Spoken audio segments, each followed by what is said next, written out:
This is the Tom Messina, Alex Mills, and Carter Rizak Pizza Company, and we want to measure the change in radius and height to find the change in volume of the pizza dough by using the derivative of the volume.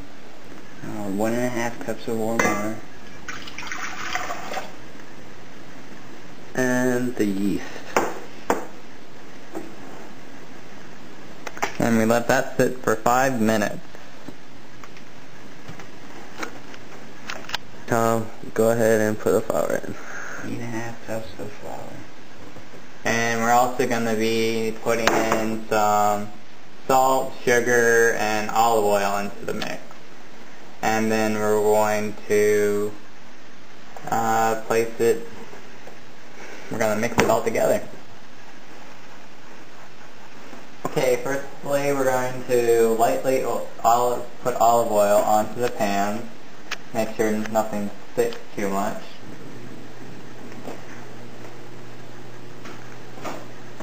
Okay. And we're going to make 4 circles as best as we can using our pizza dough. You got it, Tom.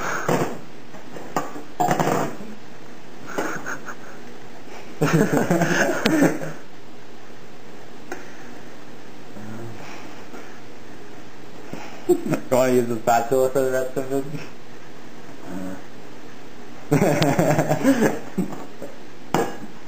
There goes Tom.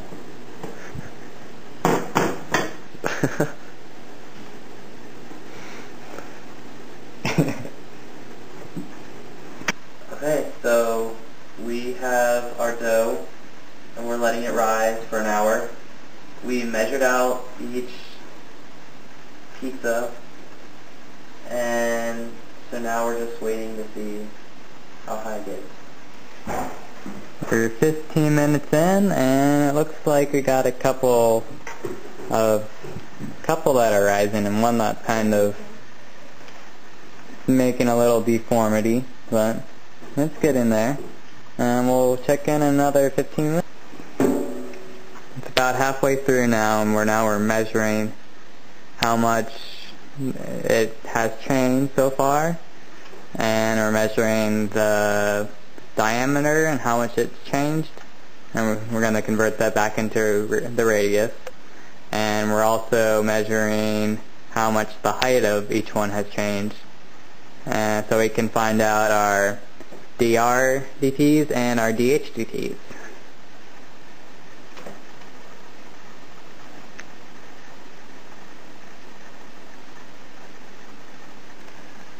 Okay, this is our finished pizzas, and now we're going to do our final measurements, and we're going to place them on the graph, and so we can work out our derivative.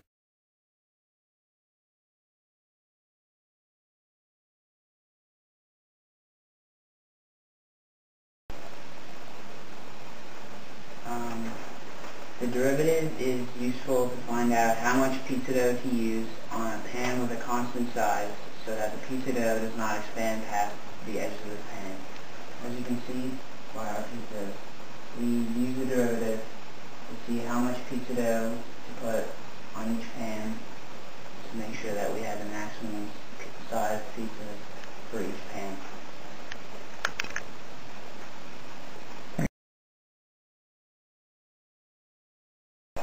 Okay, now that we found our derivative, we have our finish of all of our 3 pizzas with a starting diameter of 3.5. Now we can chart our basic pizza first, which is our radius, our height, and volume, which are all increasing over time. And then we take our derivative function and are able to get these numbers for our graph and pizzas.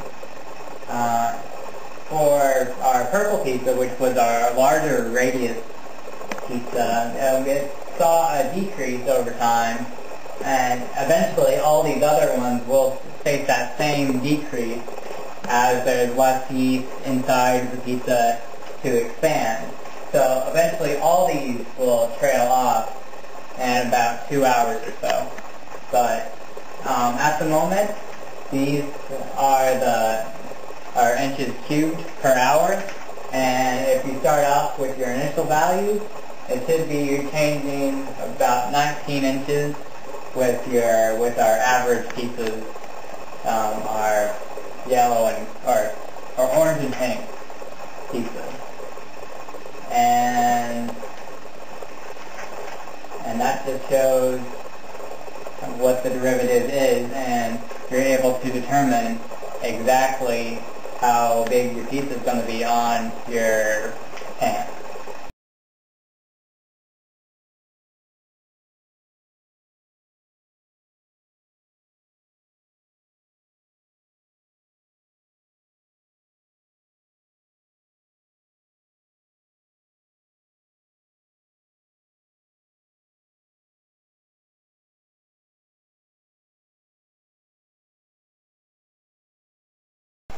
Here's our equations for the ddt for each pizza.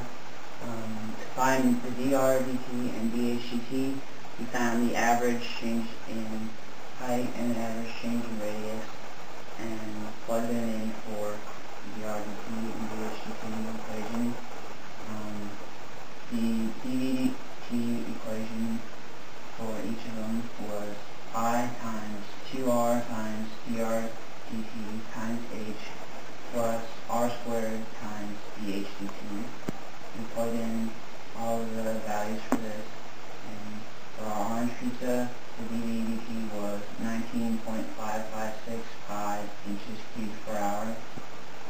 The pink pizza was 19.556 pi inches cubed per hour also, and our purple pizza was 28.7037 pi inches cubed per hour.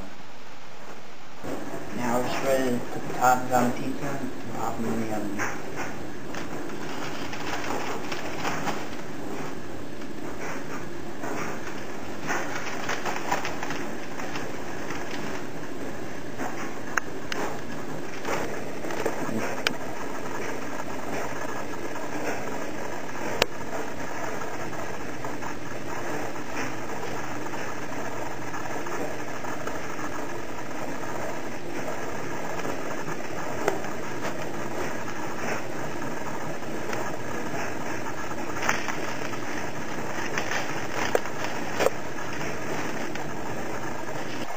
And this is how our pizzas turned out.